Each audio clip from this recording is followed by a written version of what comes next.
Hey y'all, welcome back to my channel. My name is Tashara, and in this video I wanted to talk about, is social work for you? Okay, let's go ahead and talk about it. But before we get into the video, make sure you subscribe to my channel. Also follow me on Instagram. Okay, my Instagram is _.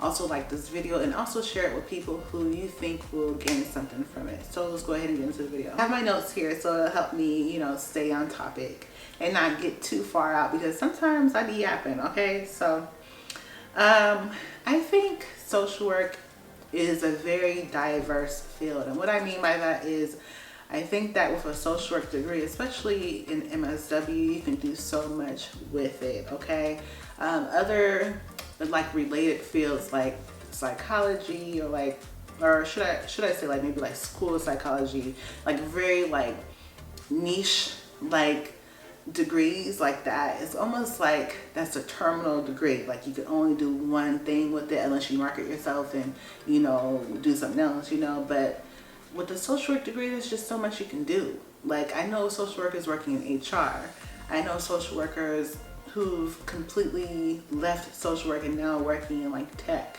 Of course that comes with having to get more certifications or whatever, but they branched off completely. I know social workers working in diversity and inclusion. I know social workers who are therapists. I know social workers who are travel social workers like myself.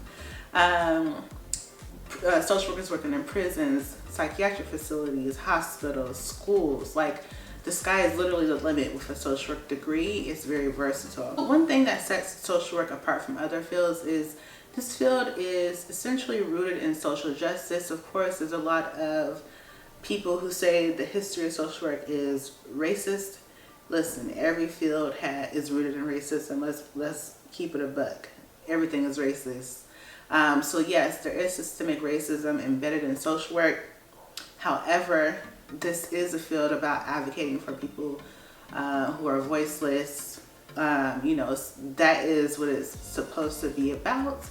And that's what I think draws people to social work over other fields. Let's talk about what makes a good social worker. And of course, these are my opinions. If you have any thoughts about what makes a good social worker, let us know in the comments. But let's go ahead and start with my thoughts about what makes a good social worker. Someone who is aware of their own biases. And I think this takes a lot of work and a lot of growth to be able to know that you yourself have biases, you yourself have privileges, and you have to know how you move and how you can weaponize those against other people.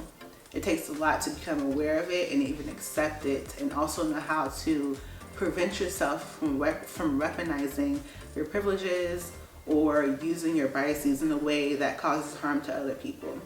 So that makes a really good social worker. And within the social work field, you hear cultural competence a lot. No one can ever be competent with all cultures. There's thousands of cultures. Like you can't ever be competent, but you have to be committed to learning and committing to knowing that you don't know everything. And your way is not the only way to life, right? So knowing that and understanding that makes a really good social worker. You also have to be able to have uncomfortable conversations with other people. Depending on the field that you're in, you may have to talk to people about death or dying. You may have to talk to people about like sex, like any type of taboo, however you pronounce it, topic. You may have to have these conversations with people. You need to know how to have these conversations. And again, that comes with skill. Some people are skilled just right out the gate with it. Some people you have to grow and learn those skills along the way. What makes a good social worker is someone who doesn't take everything personally. And again, that typically comes with growth. I think usually the way we grow in the society, as if you're a U.S. citizen, I think we are nurtured within society to be kind of narcissistic and think that everything is about us. But the more you grow and become more emotionally intelligent, you learn that everything is not about you. Everything that people do is not about you. And so when people, whether it's a coworker or a client, whatever they do or say, a lot of times it has nothing to do with you. This is a big thing. It's a really big one, okay? I think this may make or break you in the field, but you have to have good boundaries. You have to have strong boundaries. You have to just have strong boundaries, period. Okay, don't let your coworkers walk all over you. Don't let your manager walk all over you. Don't let these clients walk all over you. And also make sure you're not doing too much for clients, right?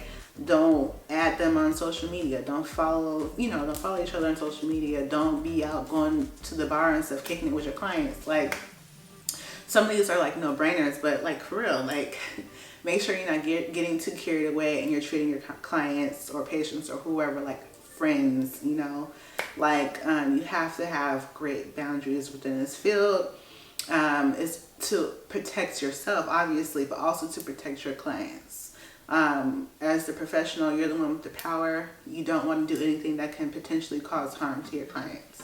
Another thing, I guess I kind of mentioned this earlier about like knowing, understanding your biases and your privileges, but also just letting people live, and just knowing that your way of life, and like again, I've kind of said this before, but I want to reiterate because it's really important. Just knowing that your way of life is not the only way of life, okay?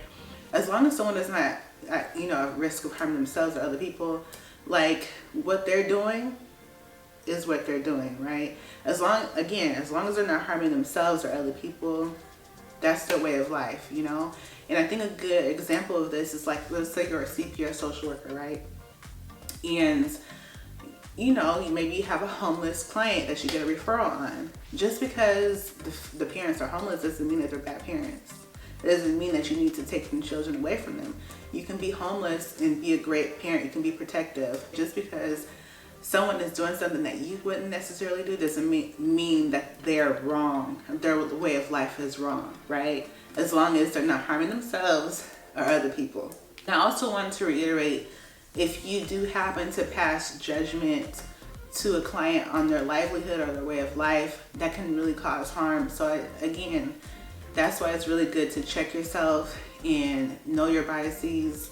And if you feel like you cannot work with a client, making sure you're taking that up with your supervisor. Another thing is what makes you a really strong social worker is someone who communicates very well verbally and through written documentation.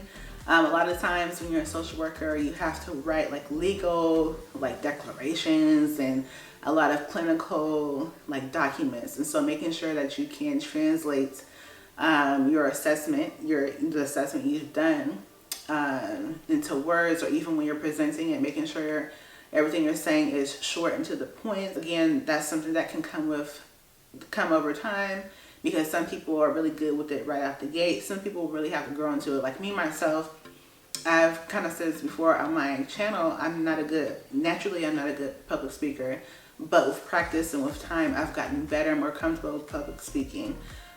So these are things that just because maybe you're not that good right now, don't mean you're not going to be good at it in the future. But I do feel like being able to clearly and effectively communicate is really important. Another thing that is important is you're going to have to be okay with paying your dues before you reap the benefits or the rewards, especially monetary rewards of being a social worker, okay? Like just even getting your degree, you have to put in so much free labor, right? Like your practicum is unpaid. So in my undergrad social work program, I had to do volunteer hours. Like there's so much free labor that goes into becoming a social worker. And even we have to pay, to be licensed. Like we have to pay, sometimes we have to pay for our CEUs.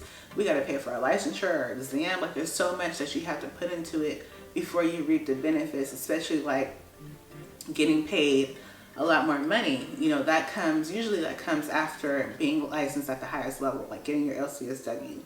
That's when, you really start making more money. So those are my thoughts on if social work is for you and what makes a good and strong social worker. If you have any thoughts about what makes a strong social worker, make sure you leave it in the comments below, or even let us know why you chose social work as your field. Let us know in the comments below. I would love to hear from you. And again, make sure you subscribe to my channel. Follow me on Instagram at @prototype_. Like this video and also share it with other people. And I'll see y'all next time. Thank you for watching.